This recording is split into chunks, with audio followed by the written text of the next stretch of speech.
Well, we're grateful today to have Ray Edwards with us, and what an awesome opportunity to be able to talk with a good friend and to be able to have him share a little bit what's been going on in his life the last year and a half, and be able to tell us a little bit of his story. And we were talking earlier about stories and how important it is as followers of Christ to be able to share that in order to encourage and help other people. And I think sometimes we feel like maybe our stories aren't as important as others, but all of our stories are important. All of our stories have meaning, and all of our stories have effect. And so there's some good opportunities to always take that opportunity, I should say, to share your story. And so Ray's going to share with us a little bit. Many of you know who Ray is. Ray's again, good friend from our community. He's many know him with his activity involvement in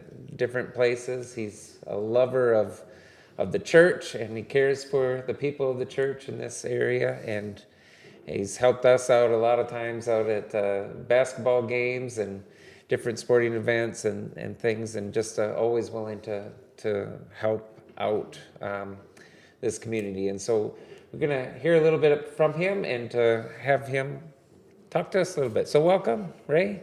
Thanks, Al. And before I forget, I really wanted to say a special thank you to your church family for the support I received over the last year and a half, both in cards and letters and in financial giving and food that showed up on my doorstep, just the support that I felt from people that attend in this church building. And we'll talk a little bit about the difference between a church building and the church. And I really have got to appreciate in the last year and a half the church, not confined to any one building or any one group of people, but God's church as a whole and the support that was shown through that. But I do want to make a special thank you to the people that are in this building, that are the Huron Christian Church, for your support. And a special thanks to the Mission Committee for a couple of different times of financial support. My expenses are covered. I owe nothing on any of my health-related expenses. And, even with not working through 5 months of last year, all of my expenses were covered. So praise God for all of that. Yep. As far as sharing my story, I might just as well start off with why I feel it's important to do it. My story isn't maybe as dramatic as some, but in the middle of all of everything that was going on, and this would have happened regardless of all of that, but we were in the middle of COVID and not able to attend church, and people were recording church services, and I probably watched more church during COVID than I had at any time. I got to be parts of lots of congregations, and that was pretty awesome. And I watched a lot of yours, but one morning I was watching the Prairie Bible Church online, and a good friend of mine, Jeff Clark, was speaking, and he was talking about the tools that we have as Christians. And that particular Sunday he focused on our testimony as being one of the most effective but most unused tools that we have. And so I was very early on in what was happening to me, but I'd already seen enough to know that I had a story to tell. And so that was a real challenge to me to make sure that I told my story, whether it was just in a small group, on one-to-one, or I have gone to several churches who had a big part of supporting me through my illness, and so this is kind of the culmination of that here tonight. So thank you very much for that. Well, it's good, and I want to echo Jeff's stance on that. The story is such an important element to be able to share and to be able to help others and encourage others, and so I appreciate your willingness to take time to do that for us and to let us know what's going on and how things are going with you. So I suppose we should start with my story. Let's do it. In April of 2020, shortly after all of COVID and all of that was going on. I was working and not feeling super great. My employer pretty much insisted that I go see the doctor, so we started tests. All of that goes on to say that on April 13th, I was diagnosed with multiple myeloma cancer, which is a cancer of the blood. As soon as I was diagnosed here in town, I was sent to Sioux Falls as quick as I could pack a bag. They were waiting for me there, and we started, this was on a Monday, and we started treatment on Tuesday. So lots of stuff happened. I do want to say that a very important part of my story starts that day in the doctor's office. Many of you know who Dr. Lowen is. He happens to be my primary care physician. And before I left for Sioux Falls, after he'd given me the diagnosis, but before he sent me on, he asked if he could pray for me at that time. And so we, right there in the examination room, bowed our heads, and he prayed for me for healing. He prayed for wisdom for the doctors and nurses. And I think that was a huge thing for me because it put everything into God's hands right away, right from the start. It took a very little bit of the fear away, knowing that, okay, God's got this, and whatever happens is in God's control. I didn't always feel that way. I felt that way that day, so that was good. But, like everything, you have the struggles, and you don't always feel that way every day of what's going on. So I want to say that was a huge deal, and that will come up again in my story a little later, and actually becomes part of a challenge that I'd like to give, that I've given to a lot of people and I'd like to give here as well. So I went to Sioux Falls, spent 11 days in the hospital,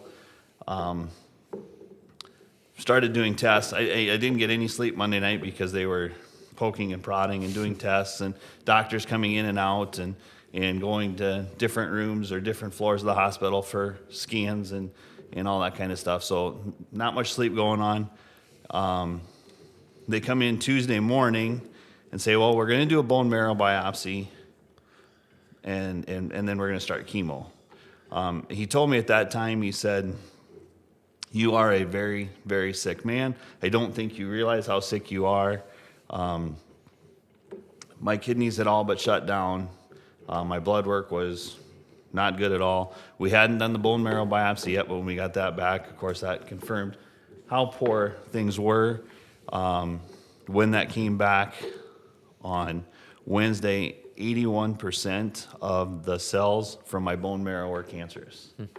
I don't know what an alarming number was, but that was alarming to them. That was pretty alarming, I think so. I don't know what that threshold would be, whether it's 40 or 50. But anyway, they were very alarmed.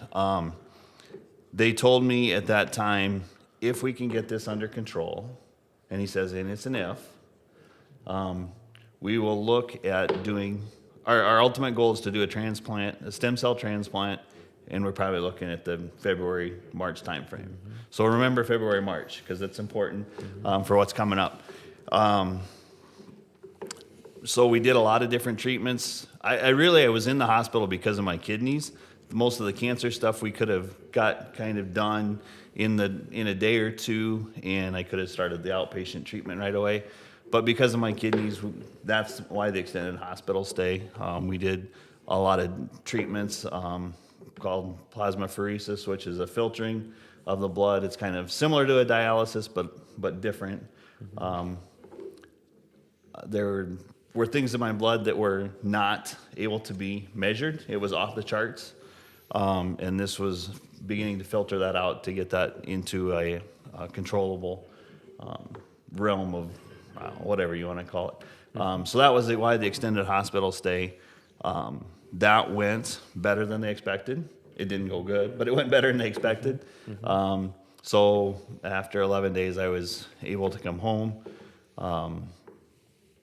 And then started weekly trips to Sioux Falls for chemo treatments. So in all of this, I saw God work in many ways, in big ways and in small ways.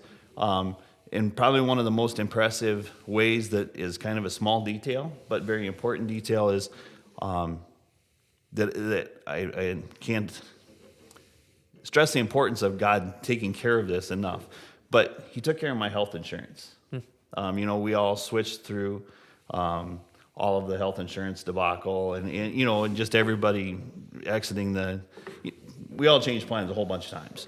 And I was no different. And I kind of don't like little details like that. And I wasn't super on top of those kinds of things. We were harvesting late a couple of years, and I just told the insurance person, just handle it. Just put me in a plan that's something similar to what I'm paying. Then I spent the next couple of years complaining about how expensive it was, and come to find out that what I thought I had for coverage and what I actually had was 2 times better than what I thought I had. Oh, good grief! Yeah. My out-of-pocket expenses were only half of what I expected they were going to be going into this. So, God takes care of even the little things. Sure. And I don't know why he chose to take care of that for me on this deal, but that's one that really sticks in my head. Yeah.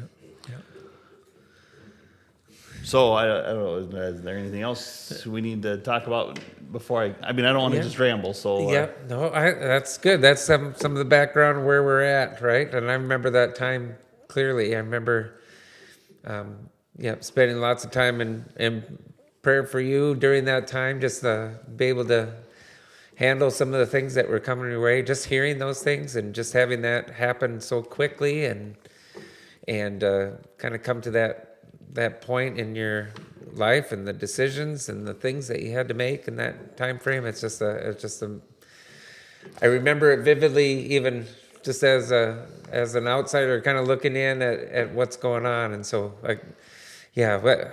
that's their base. That's the base of where you're at. So. As you're saying, you were praying. That brings me to something that I kind of forgot to mention. There were in the last year and a half, there were probably 3 times that I would say I could physically feel people praying for me. One of them was one of these first days in the hospital. They were giving me the results of the bone marrow biopsy, and he said, again, I'm going to tell you how sick you are. Had you come in even a month later, we might have been sending you home to get your affairs in order. Yeah. He says, I think we caught it in time. I think we're on the way. It's not going to be an easy fight. And he's telling me all this, and I'm just sitting there. And he asked me, he says, do you understand what I'm saying to you? I said, well, yeah. He says, do you understand how sick you are, how dire this is? And I says, well, yeah, you've kind of explained it pretty well. Yeah. He says, do you have any questions? Are you okay with this? Do I need to? And I said, I'm okay. I says, because right now I know that there are hundreds of people at home who are praying for me. Yeah. I can feel it. And I can't say what that feeling was. I can't say that it was a tingle in my neck or I can't say, but I could feel it. It was a presence. It was a calm. It was I don't know how to explain it, but it was there. Yeah. And the doctor looked at me and he says, that gives you a leg up on your recovery already. Yeah. He says, and you can add me as someone who will say a prayer for you. I don't know that my doctor would have professed to be a Christian. I never really had that conversation with him a lot or in depth. But he told me, he says, I've seen it too many times not to believe in the power of prayer. That was an encouragement, just those words like that. So, yeah. A witness right there with your story already being presented, a witness right there. Yep. And a testimony to the people who were praying. Sure. Because if I wouldn't have felt it had it not been happening. Mm-hmm. God's not going to just say, well, I'm going to make you feel it. I know what was happening because God's people are faithful. Yep. And they've been faithful in many ways for a long time. Yep. Yep. Yep. Well, that's pretty neat. That's an awesome thing. So what's happening then after? Where do we go here? we start treatments. We're Yep. weekly trips to Sioux Falls. My lab numbers keep coming back better and better. The doctors kind of seem surprised, but are kind of subdued about it. We get to a point each month. Each set of 4 treatments was called a course, and I don't remember the term, but there was 2 courses. We always did 2 courses of treatment before we would evaluate and change to the next treatment. Mm-hmm. So I went through the first 2 months of treatment, and they told me, well, we can cut back on the chemo to every other week. So I was only going to Sioux Falls every other week. I was still driving to Mitchell in the in-between week to get a shot. But that they said we would not have expected this to come this soon. This was our hope, but we had not a lot of expectation for that. Mm-hmm. So I was ahead of the curve, and that would continue on.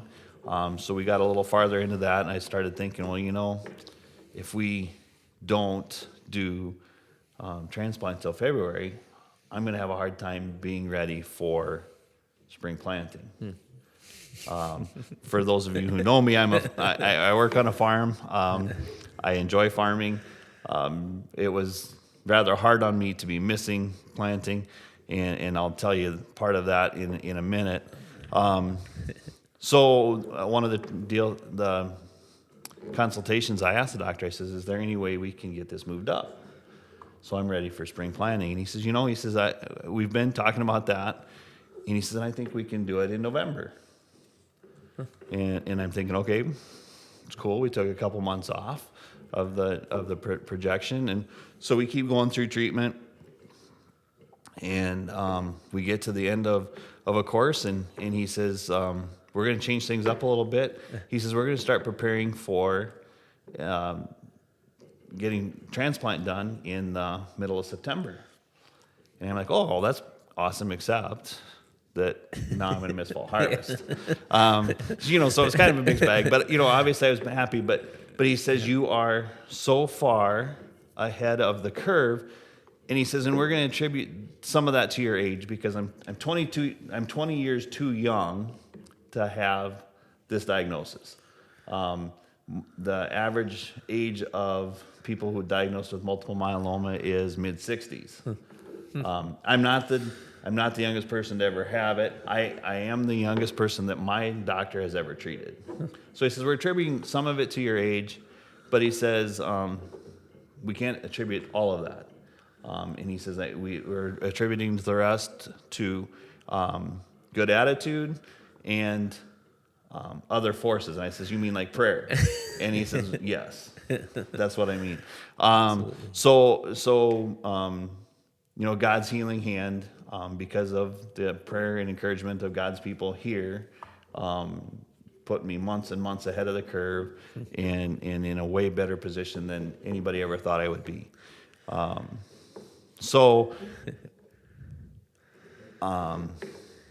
I'm not sure if to go on with the story or if I should backtrack a little bit and tell you some of the struggles through this. At the end of the 11 days of the hospital, in the last couple of days laying there, my back started to hurt.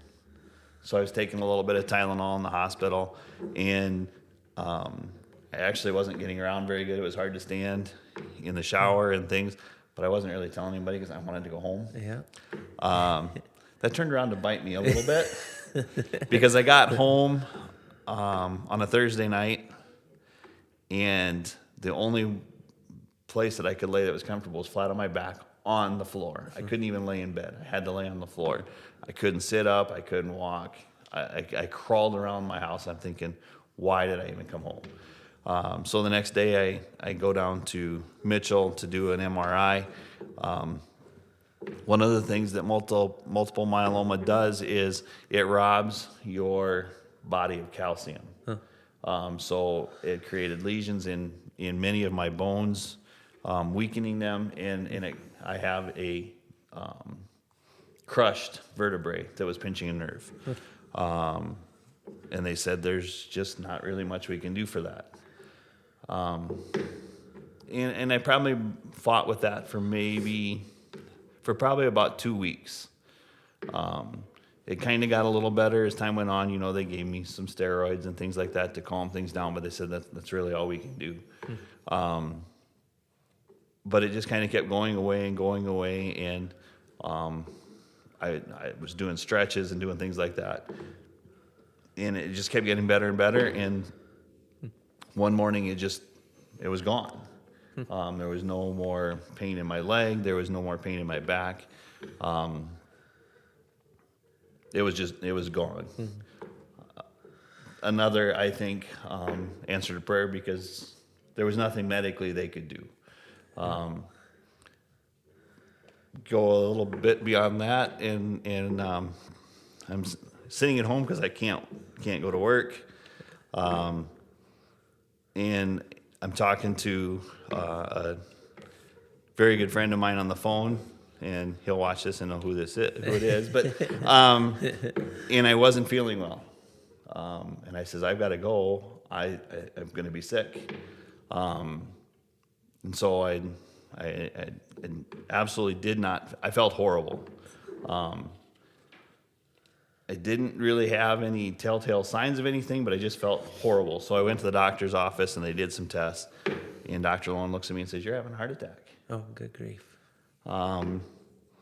So back to the hospital I go, and they go to the emergency room, and they go through a bunch more tests and admit me to the hospital. The decision is made to fly me to Sioux Falls.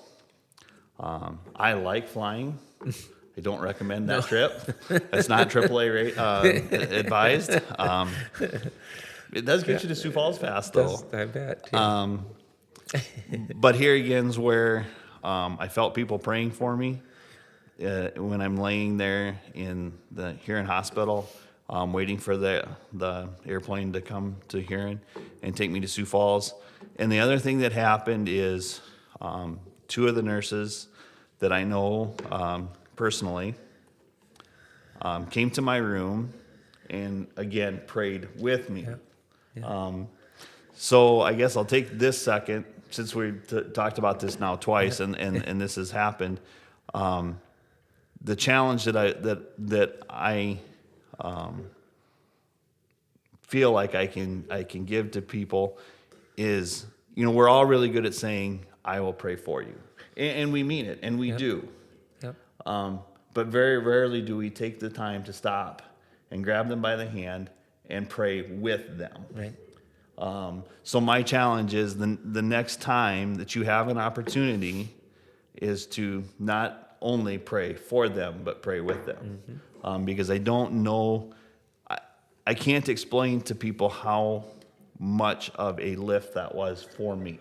Mm-hmm. I knew these people, I knew they were praying. That in itself was a lift. Right. But for them to actually stop, grab my hand, or just even take the time to say that prayer with me was a huge difference. I've taken that as a challenge. I'm not very good at it. I'm okay in certain spots. I'm not very good at doing it in the middle of Walmart. Yeah. or in a big public place like that. I've done better, at church or different places.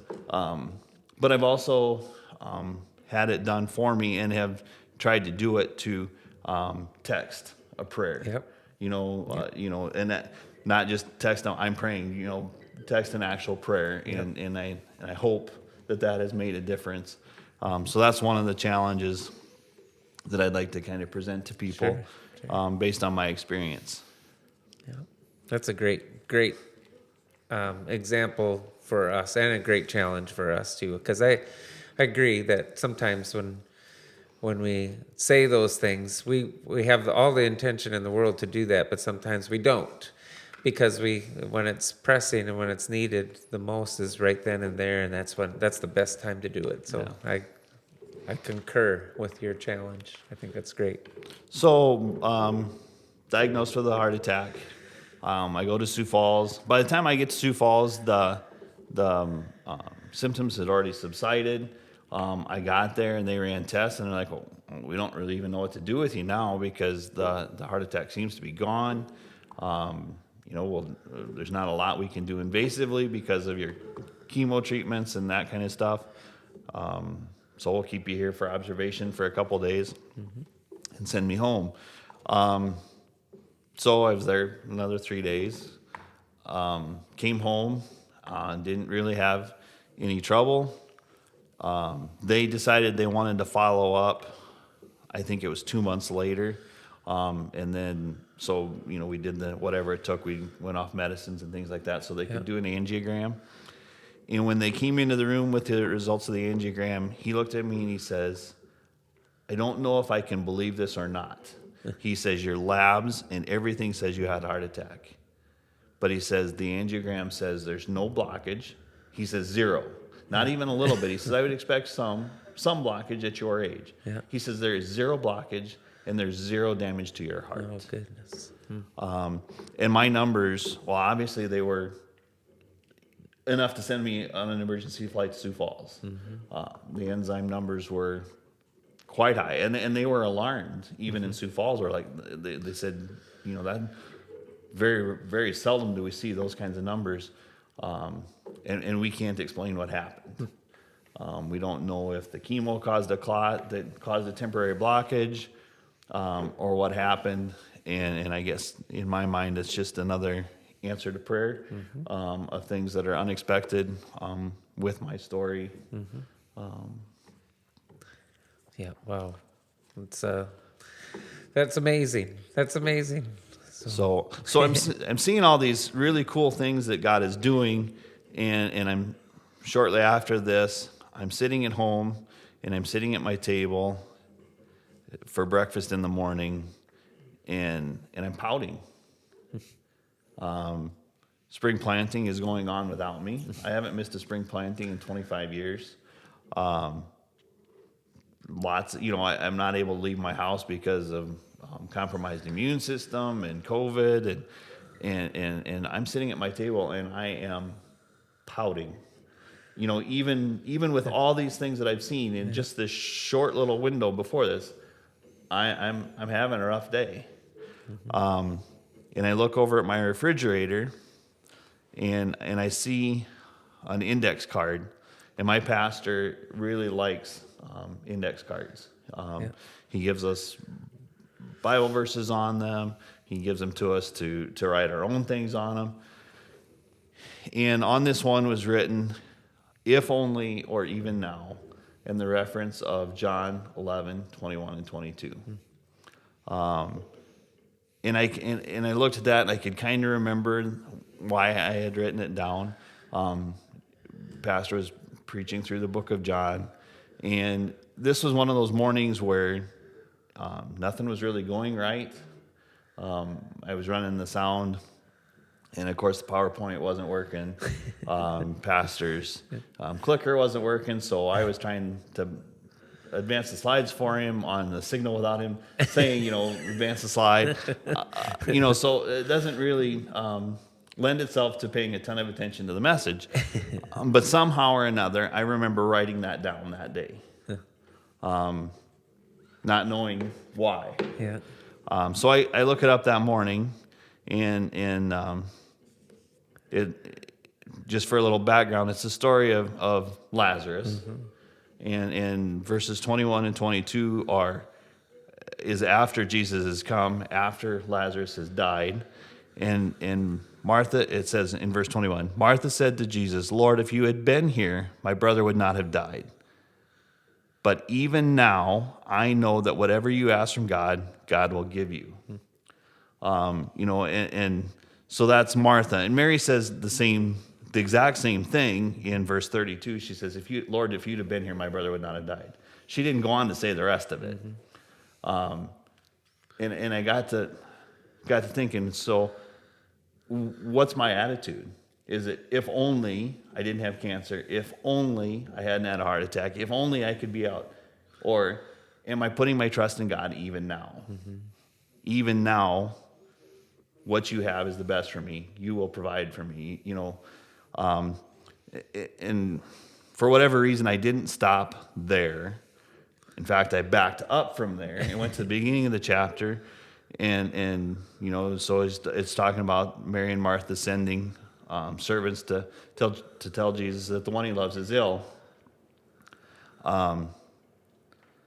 In verse 4 says, "But when Jesus heard it, he said, 'This illness does not lead to death. It is for the glory of God, so that the Son of God may be glorified through it.'" And that hit me like a ton of bricks. And I'm not claiming the promise that this illness does not lead to death. That's not God's promise to me. Right. That was God's promise to Lazarus.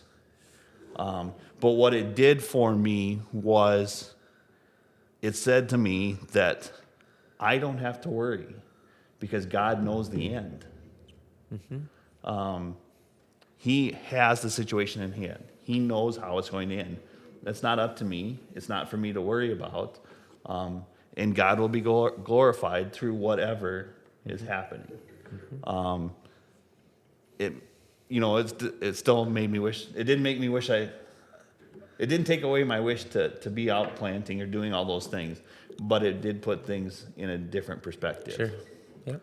Yep. So that was one of probably the most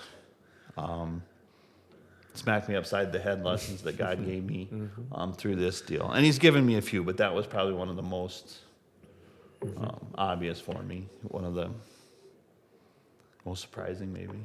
Yeah. Well, and that is a wonderful the right perspective. It helps us through lots of things, lots of hardships and lots of trials in life, and get the right perspective, and it will get us through. And that's important. That's great. Good. And I guess the thing is I didn't come to that perspective. Sure. It was given to me.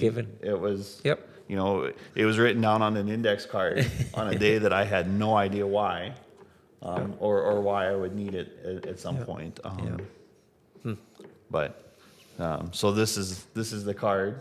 Yeah. I have since put a different one on my refrigerator, so that I can keep this one in my Bible with me. Yeah. And that's one of actually quite a few index cards on my refrigerator. I kind of like quotes and sayings and different things, so there's lots of little reminders like that. But that one sure stuck out that day. Well, So that's wonderful, wonderful. Well, I feel, how God's presence was with you, how different people encouraging and strengthening you through the roughness of the time, and then seeing how God, all the way through it, kind of helped bring you through the emotion, the physicality part, all areas of your life, all the way through. And it's just it's a neat testimony of God's presence and how much that's needed. If you didn't have that presence, how do you get through something like that? I think, maybe some people are healed, some people are strengthened with that, but to see that evidence in life, it causes a different ray now, and that's what's so powerful in that message. So. And I don't want to forget about God's people and all of that, because God's people were a huge part of that. Yeah. One day, post-transplant, again, locked up in my house,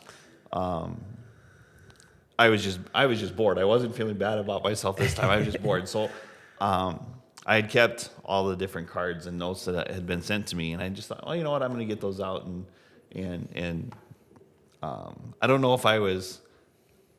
I guess I don't know for what reason, but I counted them. It seems like maybe that's a little bit selfish or a little bit, how many people, think, but I don't know why I did it. But there was well over 200 cards.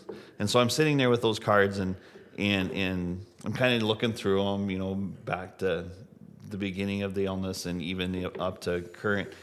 And I started noticing the Bible verses that were in them, and I had noticed them before, obviously, but I decided to write down the references of every Bible verse that was sent to me, and I put them on cards, and it ended up I have 46 index 46 cards different here ones, yeah. with 46 different references. Now, Yep. there were almost all of the 200 cards Something. had something in them. Yep. Many of them were sent over and over again. Sure. So, just as a question, quick, and you probably already know the answer, but do you know which one was the most often sent to me? Well, I think I do know this one. I think it's from Isaiah. Is that right? Yep. Yep. Isaiah 41:10 Yep. and 13. Fear not, for I am with you. Mm. Be not dismayed, for I am your God. I will strengthen you. I will help you. I will uphold you with my righteous right hand. So verse 13. For I, the Lord your God, hold your right hand. It is I who say to you, fear not. I am the one who helps you. Mm-hmm. Fear not appeared many times Yep. in the different verses.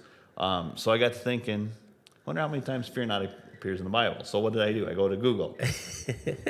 Does Google know the answer? I don't know. Knows our answer anyway. It knows an answer. But it did take me to a lot of people who I happen to kind of trust. Right. Think they probably have the right answer. I probably should have gone to the Bible, but I wasn't quite that bored. Which sounds bad, probably. Yeah. But from reliable sources, I think, right. I found out that the words fear not or do not be afraid appear 365 times in Scripture. Yeah. I thought to myself, boy, I wish I was creative. Yeah. I would make a desk calendar. Yeah. Not going to happen, but Yeah. that,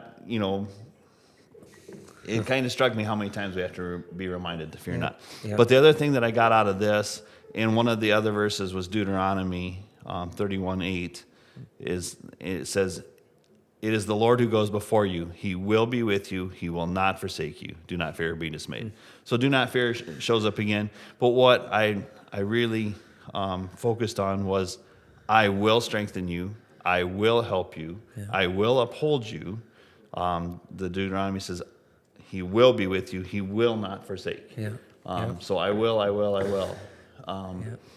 Not I might, or I could, or we'll see what happens. It's I will. So on that particular day, the I will was a huge encouragement to me. So I told you I wrote down just the references. Yeah.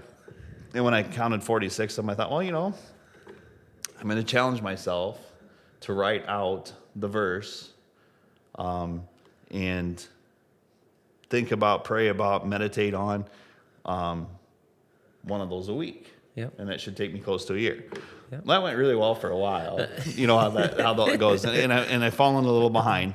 But it's been a really cool exercise for me in a lot of different ways. In some ways, it takes me back to things that I can remember going through, or even an encouragement for what I'm still going through. Yep. I haven't been as good at it as I hoped at the beginning, but it's been a very good exercise for me, and I'm trying to catch up. Yep. Yep. But Well, I'd like to have a copy of those, Ray. I think that's a great way to, and especially on those particular verses or those ideals, because I think that is a very good reminder of how we place our complete trust in God. We don't have to fear. So there's awesome. a lot of Psalms, a few Proverbs. Sure. There's Jeremiah, more Psalms. Deuteronomy showed up a couple times. Yeah. And not very often I would think of a verse out of Deuteronomy, but several New Testament ones, lots and lots of Old Testament ones. But James, count it all joy, my brothers, when you meet trials of all kinds. For the testing of your faith produces steadfastness, and let steadfastness have its full effect, that you may be perfect and complete, lacking in nothing. Yeah. Yeah. My body at this time is not perfect. It's lacking in a few things, and it has a few extra things, things that I don't necessarily want. Yeah. But, just I'm not even sure how to even. Some of these are so personal; it's hard to even explain. Philippians 4, don't be anxious about anything, but in everything, by prayer and supplication, get with thanksgiving. And that was a particular challenge to me, because while I was telling you or others how thankful I was for, had I actually told the Lord, had I sat down in prayer and said, Lord, thank you for taking me through this, for giving me strength, for putting people in my life to handle the driving and the, the food and, and all those things that were handled, was I was telling people thank you? Was I telling the Lord thank you?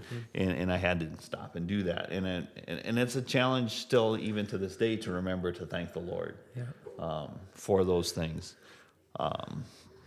So anyway, it's been an interesting ride with that. So I guess we can go back to transplant. Yeah. So we had things all set up for the middle of September. I was supposed to go to Sioux Falls and start the stem cell collection. And me being the little bit of the social person that I am and not liking rules, I did something that I was not supposed to do, and I went to dinner with some people on Sunday before I went to Sioux Falls and was exposed to COVID. So we got to push everything off a week, and then I got to get tested for COVID over and over and over and over again. So I guess, not always so great to break the rules, but Good lesson for you, right?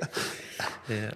and I don't know what people know about stem cell transplants. It sounds like a really big deal. It's not really all that big a deal. I think it used to be more so than now. The advancements in medicine that God has allowed or inspired are amazing. So I went to Sioux Falls and spent 7 or 8 days. They gave me 3 or 4 days of shots to encourage stem cell growth in my bloodstream. And then for 5 days in a row, 5 hours at a time, I was hooked up to a machine that removed my blood, filtered the excess stem cells out of it, and put my blood back in. Those stem cells were then tested and to make sure that they were actually cancer-free, which stem cells very, very, very, very rarely have cancer in them. And then those were flash frozen, and a week later, when I was in the hospital, they were given to me as a transfusion. So my transplant was Your own blood. was a transfusion. Yeah, I mean, right. it was just, Yep. you think of transplants and you think of surgeries and all that kind of stuff, and it wasn't that. So that all went very well. 18 days in the hospital wasn't a ton of fun. But they had to give me the only chemo in this whole thing that actually made me sick. Everything up to this point was very targeted for my disease, so not a lot of side effects. This one is an old drug that is very broad spectrum, and just basically they told me it kills every cell that moves faster than a certain speed. So they had me suck on ice chips and things like that to slow some of those cells down to keep me from getting mouth sores and things like that. That one made me very sick. For 5 days, I didn't eat anything. For a day and a half, they wouldn't even let me drink water. But, in the scheme of things, I'm pretty happy that was really the worst of everything. So we did that the very last week in September. September 29th is what they consider my second birthday. My rebirth, and one of the nurses actually said, seeing the cards and stuff on your table and seeing your Bible there, she says, I know this isn't your first rebirth. So that was kind of cool also. Yeah. But so September 29th was transplant day. The end of December, we started doing the 100-day tests, and my bone marrow biopsy came back at less than 1%. Oh, wow. Cancer cells. So I was declared in remission. So we go from April to January 1st. January 7th actually was when from 80% cancer cells in my bone marrow to being in remission. Yeah. Wow. And months ahead of schedule. Right. That was a month or two ahead before you were even supposed to have your transplant. That's interesting. So yeah, just to see God work in all of that Yeah. through people. The doctors obviously have a big part in that, but it's talents that God has given them, and talents that He's challenged them to use for the betterment of people. But even beyond what the doctors were able to do, the doctors will tell me time and time again that there's more here than what we did. Yeah. Yeah. So Well, just again, a vital message to share. We're in this together. The Christian faith and the community of Christians it's so important that we're in this battle. We bear each other's burdens. We help through the process. We do all that we can. We don't. And when that happens, when we are in that mode of help, results are God works, right. and He's faithful, and so it's just even more important that we do that we continue to do that as we live out our lives. And the work of God's church was not contained in walls. That's true. It wasn't only done at Hearing Christian. It wasn't only done at Emmanuel Mennonite. It wasn't only done at any one given church building. It was done as God's church in the Hearing community. And that, to me, is amazing. Yep. Well, it is a great story of faithfulness, and it's a great testament of you, Ray, as well, because of the connections that you made in your faithful life and walk with the Lord, and your encouragement to so many in these other churches. It's a testament of that we want to help and want to give back and want to share that with you, and as a testament to others, is that we can do that for each other, and the importance of that to continue to happen. So we want to thank you too. Thank you for letting us be a part of that journey. And when we're able to see God work, what greater thing is there? Right. And even if it's in hardship, it's a great thing to see God work, be a part of that plan, and even how He works in just the everyday things. Sure.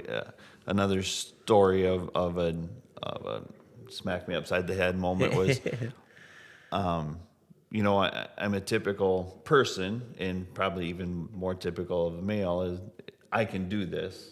And so I was at a spot where somebody, and a good friend of mine, wanted to help. Wanted to help me do something, and I didn't really need the help. I could do it. Yeah. And I know this person will watch this and will know who it is too. I'm kind of arguing with her, and she's finally looks at me and she says, "Listen to me for a second."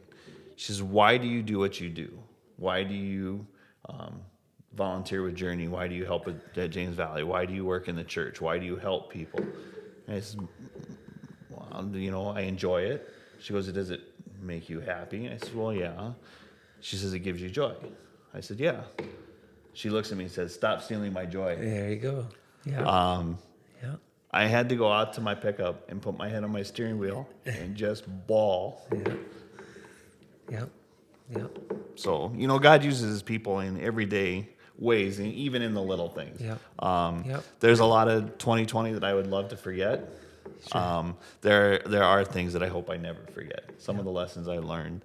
That one, quit stealing my joy. Yep. Because we don't know what God has for some of the other people in our lives. Yep. In allowing them to help us and touch us and be part of my story now. Yeah. That's right. That's right. Whether that's a blessing or a curse, I'm not sure, but It is a blessing. And well, again, we just thank you, Ray, thank you for letting us share. You feeling good now? Feeling good today? Yep. Yeah. I still go to Sioux Falls every Yeah. 28 days for tests. I'm on a maintenance chemo drug. The doctors say it's not a matter of if the cancer comes back, it's a matter of when. Yeah. So they want to stay on top of things. So lots and lots of blood draws still. Sure. The maintenance chemo. They have no real timeline. They've had people that the transplant didn't work. They've had people that were only in remission 5 months. I'm well past that. They've also got a patient currently that's been in remission for 20 years. Sure. So, Let's go for that. yeah, Yeah. I'm good with that. But every gift or every day is a gift from God. Sure. Whatever He allows me to have is a gift, and it's my job to use that gift to the best of my abilities. Yeah. Well, that's a great message for us. And again, just thank you for sharing that. Thank you for encouraging us. And we pray that God will continue to work through your story as we go through and as we continue to, in 20 years, as when we come back and do another Well, let's podcast type of thing. maybe we don't not. have to Maybe wait we can 20 do that. years, but We can, just have that opportunity to see and continue to see how God is continually working in your life, right? And working in the church and working in the Huron community, which is just vital for us. So, well, thank you Yep. for the opportunity to share. Thank you for your support. Yep. Thank you for keeping it in front of your church for a very long time to encourage them to pray for somebody they probably didn't even know, Yeah. some of them. So thank you. Yeah, you're welcome. You're welcome. Again, just grateful to have you come, and thank you for sharing with us.